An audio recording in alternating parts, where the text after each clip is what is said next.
Namaskar friends, I welcome you back to video 3 of week 6. In our previous session, we looked at FIR, the first linguistic snapshot of a crime. Today, we move to the second major narrative layer of criminal justice system, that is the charge sheet. If the FIR is the seed, the charge sheet is the fully grown tree. It contains the prosecution's version of events, structured systematically, strategically, and often persuasively. And linguistic decisions inside a charge sheet can dramatically influence how judges interpret the entire case. Let's understand what is charge sheet. Linguistically speaking, it's different. Legally, it is different. Let's start with legally. Legally, a charge sheet is a document filled by the investigating officer dealing evidence collected, offenses made out, statements recorded, and the logical basis of the prosecution. Linguistically, it is a constructive narrative, a deliberate organization of events, actions, motives, and supporting evidence. While the FIR reflects lived memory, the charge sheet reflects institutional interpretation. It is polished, structured, and designed to establish coherence and legality. Now let's understand how charge sheet builds the story. Charge sheets rarely present events neutrally. Charge sheet always present the events purposefully. Why? Because they want to establish a sequence, they establish intention, they establish causation, they establish legal thresholds. The charge sheet must convert raw experiences and scattered facts into a cohesive narrative that supports the charges formed under the Bharatiya Nyaya Sanhita. Even the way sentences are structured, be it passive voice, active voice, legal verbs, all these things shape the reader's perception of guilt and clarity. Friends, we understand the linguistic style of charge sheets: formal, precise, and strategic. How it works. Charge sheets follow predictable linguistic style. It's a formal register, minimal emotional coloring, intentional lexical choices, clear temporal markers, legal verbs aligned with sections invoked. This stylistic uniformity helps courts read them efficiently. But it also reveals something important. When deviations occur, they matter. A sudden emotional phrase, an unclear pronoun, an ambiguous timeline, these anomalies raise linguistic red flags. So, we need to understand that what is the role of verbs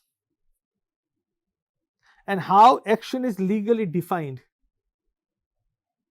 Friends, verbs in a charge sheet carry legal weight. For example, assaulted is not the same as pushed.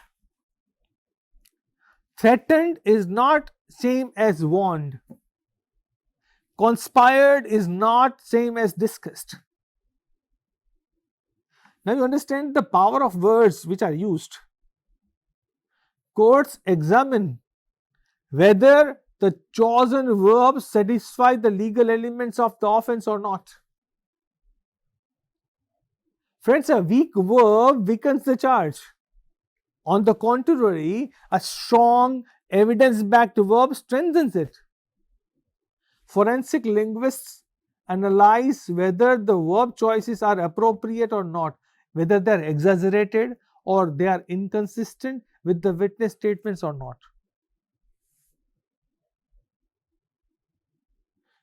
Friends, the FIR is written under trauma, the charge sheet under deliberation. So differences will occur, but when differences become contradictions, questions arise. If the FIR says the accused pushed, but the charge sheet says the accused brutally assaulted, the linguistic escalation must be justified through evidence. If the FIR is vague, unclear, but the charge sheet is overly detailed, the detail must come from witness statements, not imagination. Your role is to examine whether the prosecution's narrative evolved naturally or was linguistically engineered. Friends, witness statements are spoken, charge sheets are written. Merging the two creates linguistic issues. Witnesses speak in informal, emotional, fragmented ways where charge sheets translate those information into formal legal paragraphs.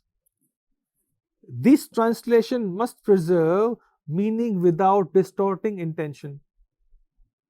When the written representation seems to be polished or too uniform, courts question whether statements are genuinely recorded or paraphrased excessively. Linguistic analysis helps detect over-editing or semantic distortion.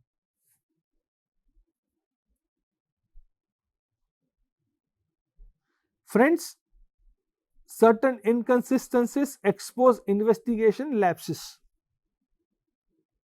For example, the confusion of pronoun. He used ambiguously. Ambiguous sequencing of events, over reliance on generic adjectives, violent, aggressive, likewise. Unexplained shifts in time markers, missing the casual links. These weaknesses are not always intentional, but they weaken prosecution. Courts rely on linguistic clarity to ensure fairness. And that's why we need to be clear about linguistic distortion affects the trial outcome. Let's take an example.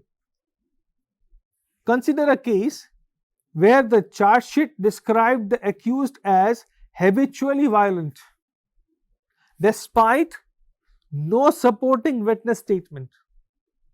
This linguistic exaggeration influenced the trial court. But during appeal, the High Court identified the mismatch and reversed the conviction. Linguistic inflation becomes dangerous because it mixes facts with editorial intentions. Courts increasingly scrutinize such kind of distortions. Friends, aligning charge sheets with BNS requirements is very important to understand. BNS offenses are defined with strict linguistic boundaries. For example, cheating requires dishonesty plus inducement. Trespass requires unlawful entry plus intent. Assault requires gestures or preparation causing fear. The charge sheet must reflect these linguistic ingredients. Missing linguistic elements weaken the prosecutor's ability to meet statutory thresholds. So, language must watch the law. Now, what is the role of a forensic linguist